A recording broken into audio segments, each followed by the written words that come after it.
Singing by Neeraj Superfast.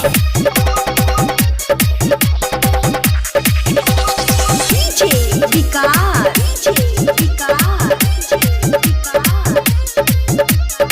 सार्द recording studio Katihar समेली चांदनी चौक चौड़ा।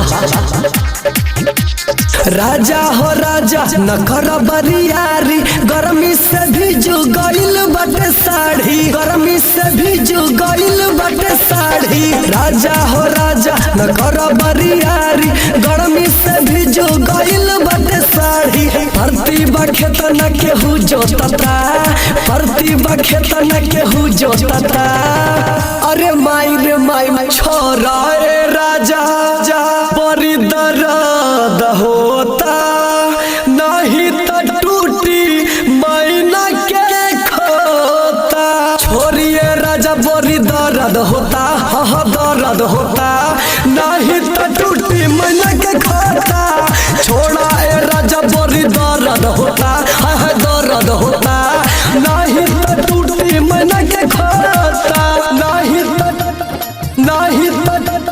नहीं तो टूटी मैना के खोता। सार्द रिकॉर्डिंग स्टूडियो कटिहार समेली चांदनी चौक चौड़ा। Singing by Neeraj Superfast. धाके जवन तू ना सुघराबा, लाजू लगता लाइट बुतावा। पूरा उदहिया त गल मरची हो की, नहीं एने वो न तू बिछावा, नहीं एने वो न तू बिछावा।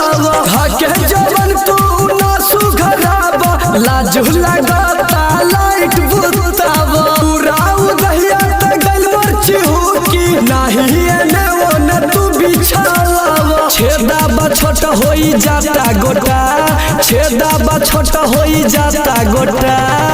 अरे बाप रे बा छोरा रे राजा जा बड़ी दर्द होता, नहीं तो टूटी मैना के खोता।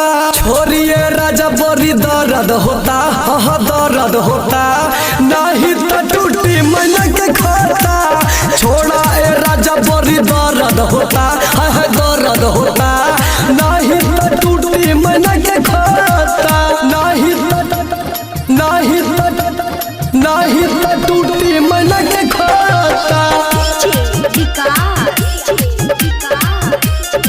सार्द रिकॉर्डिंग स्टूडियो कटिहार समेली चांदनी चौक चौड़ा। राइटर दीपू कपिल बुझी परेशानी, सुखाला मुँह बट पी जाके पानी। बड़ी दिक्कत होई नीरज सैया, अभी तना दाना हम हुता बानी, अभी तना दाना हम हुता बानी। राइटर दीपू कपिल बुझी परेशानी, सुखाला मुँह बट पी जाके पानी। बड़ी दिक्कत होई नीरज सैया, अभी तना दाना हम हुता बानी। धैले बानी हमला के लोटा, धैले बानी हमला के लोटा।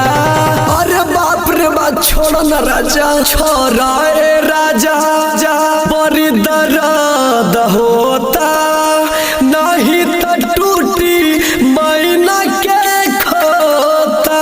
छोरिए राजा बड़ी दर्द होता, हाँ दर्द होता, नहीं तो टूटी मैना के खोता।